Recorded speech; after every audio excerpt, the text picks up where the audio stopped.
Hello guys, আসসালামু আলাইকুম। আশা করি সবাই ভালো আছেন। আলহামদুলিল্লাহ আপনাদের আমিও ভালো আছি। আপনার সাথে বিজ্ঞান নাস্তা শেয়ার করছি। বিজ্ঞান নাস্তা রয়েছে চাউমিন রান্নার জন্য আমি প্রথমে একটি পাত্রে পানি দিয়ে গরম করে নিয়েছি। এখন ওখানে 1 চিমটি তেল দিয়েছি। তেল দেওয়ার পর আমি চাউমিনগুলোকে ঢেলে দিব। অবশ্যই চাউমিনগুলোকে একটু কুচি কুচি ভেঙে নিতে হবে, কুচি কুচি করে নিতে হবে।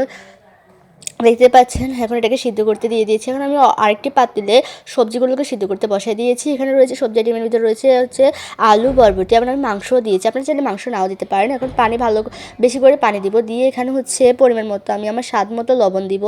দেখতে পাচ্ছেন আমি লবণ দিচ্ছি, দেখেন স্বাদ মতো আমি লবণ দিয়েছি। এখন আমি হলুদের গুঁড়ো দিব, আপনারা দেখতে পারবেন। এই তো হ্যাঁ, দেখতে পাচ্ছেন আমি এখানে হলুদের গুঁড়ো দিয়েছি। এবার এটাকে দিয়ে ভালোভাবে সিদ্ধ করে নিতে হবে। কথা বলতে বলতে আমার চাউমিনগুলো সিদ্ধ হয়ে গেছে। এখন এগুলোকে আমি ভালোভাবে পানিতে ধুয়ে নিতে হবে। দেখতে পাচ্ছেন আমি পানি ছেড়ে ধুয়ে দিচ্ছি। ওখান দিয়ে আমার সবজিগুলো অলমোস্ট হয়ে আসছে। এখন সবজিগুলোকে আমি ভালোভাবে ধুয়ে নেব ঠান্ডা পানি দিয়ে। দেখতে পাচ্ছেন, হ্যাঁ, ধুয়ে নেওয়ার পর আমি এগুলোকে ভালোভাবে ঝেঁকে নেব।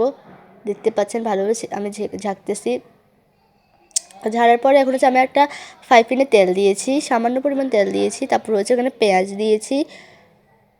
আপনার পরিমাণ মতো তেল দেবেন। হ্যাঁ, পেঁয়াজ দিয়েছি, মরিচও দিয়েছি।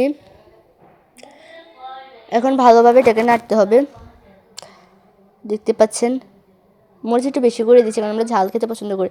তারপর টমেটো দিয়েছি। দেখতে পাচ্ছেন স্বাদ মতো লবণ দিয়ে দিয়েছি। অনবরত নাড়তে হবে। এখানে আমি মশলা দিয়ে দিয়েছি। চাউমিনের যে মশলা থাকে ওই মশলাটা দিয়ে দিয়েছি আমি, দেখতে পাচ্ছেন। অবশ্যই চাউমিনের মশলা দিতে হবে। আপনার প্যাকেটে দেখবেন মশলা পাবেন, অবশ্যই মশলাটা দিবেন। এবার অনবরত নাড়তে হবে। রসুন বাটা দিয়ে দিয়েছি আমি পরিমাণ মতো। কি সুন্দর একটা ফ্লেভার বের হয়েছে, দেখবেন খুব সুন্দর। এখানে আগুনটাকে একটু কমাই দিতে হবে। দেখতে পাচ্ছেন খুব সুন্দরভাবে এটাকে আমি নাড়াচাড়া করে ফেলেছি। এখন মনে হচ্ছে এখানে আমি দিয়ে দিয়েছি সয়া সস। আপনারা চাইলে সয়া সস নাও দিতে পারেন, কিন্তু আমার মনে হচ্ছে সয়া সস দিলে খুব ভালো লাগবে, তাই আমি টেস্টটা ভালো আসবে, তাই আমি সয়া সসটা দিয়ে দিয়েছি। এখন আমি সবজিগুলো দিয়ে দিব। সবজিগুলো দিয়ে আমি অনবরত নাড়তে থাকবো। দেখতে পাচ্ছেন আমি নাড়তেছি। দেখা শেষ। দেখতে পাচ্ছেন আমি নেড়ে ছেড়ে নিয়েছি। এখন দিয়ে দিয়েছি এখানে টমেটো সস। আপনারা যদি না দিতে চান তাহলে দিবেন না। আমার টমেটো সস বেশি ভালো লাগে চাউমিনের সাথে, বিশেষভাবে নুডলস চাউমিনের সাথে, এগুলোর সাথে ভালো লাগে, তাই আমি দিয়ে দিয়েছি। দেখতে পাচ্ছেন এখানে দিয়ে দিয়েছি আমি ফুলকপির পাতা, মানে সবজি হিসেবে আমি এখানে অ্যাড করে দিয়েছি। দেখতে পাচ্ছেন ফুলকপি আমি সবজি হিসেবে অ্যাড করে দিয়েছি। আমি ঢাকনা দিয়ে ঢেকে রাখবো।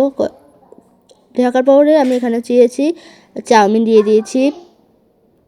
চাউমিন দিয়ে আমি ভালোভাবে নাড়াচাড়া করবো, অনবরত নাড়তে হবে, না নিচে দিয়ে লেগে যেতে পারে। দেখতে পাচ্ছেন আমি নাড়ছি। ভিডিওটি ভালো লাগলে অবশ্যই ফলো করবেন। আপনার জন্য এত কষ্ট করে ভিডিও বানাচ্ছি, সুন্দর সুন্দর কমেন্ট করে যাবেন। আমাকেও সাপোর্ট করবেন, আমি আপনাদেরকে সাপোর্ট করব।